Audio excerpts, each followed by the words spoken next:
நான் எதிர்க்கட்சிகளை கேட்க விரும்புவது, யார் அந்த சார் அப்படின்னு சொல்லி குற்றம் சாட்டுறீங்க. உண்மையாக உங்ககிட்ட அதுக்கு ஆதாரம் இருந்தா உயர்நீதிமன்ற உத்தரப்படி அமைக்கப்பட்டிருக்கக்கூடிய அந்த சிறப்பு புலனாய்வு கொண்டு கொடுங்க, அதை சொல்லுங்க. ஆதாரம் இருந்தா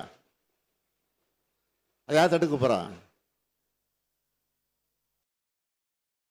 அதை விட்டுட்டு ஒரு மாணவி சம்பந்தப்பட்ட சென்சிட்டிவான வழக்கில் வீண் விளம்பரத்துக்காக, குறுகிய அரசியல் லாபத்துக்காக மலிவான செயலை மீண்டும் மீண்டும் ஈடுபட வேண்டாம் என உங்ககிட்ட நான் கேட்டுக்கிறேன்.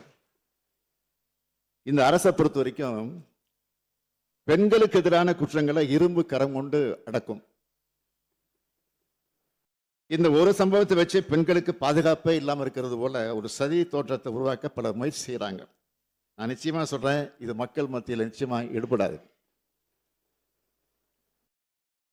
ஏன்னா நமது அரசு வந்ததுல இருந்து பார்த்திருக்கீங்க, பெண்கள் பாதுகாப்புக்கு எவ்வளவு முக்கியத்துவம் கொடுக்கிறோம், பெண்கள் எதிரான குற்றங்களை எவ்வளவு நடவடிக்கை எடுத்திருக்கிறோம் என்பது தமிழ்நாட்டு மக்களுக்கு நல்லா தெரியும்.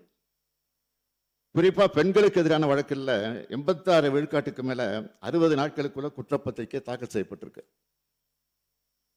பள்ளிகள், கல்லூரிகள், பொது இடங்கள்ல பெண்கள் பாதுகாப்பு பற்றி 2,39,000க்கும் மேற்பட்ட விழிப்புணர்வு நிகழ்ச்சிகளை நடத்தி இருக்கிறோம். சத்யா என்ற பெண்ணை ரயில் முன்ன தள்ளி விட்டு கொலை செஞ்ச வழக்கில் மிக குறுகிய காலத்தில் உச்சபட்ச தண்டனையா தூக்கு தண்டனை பெற்று கொடுத்திருப்பது இந்த அரசு தான்.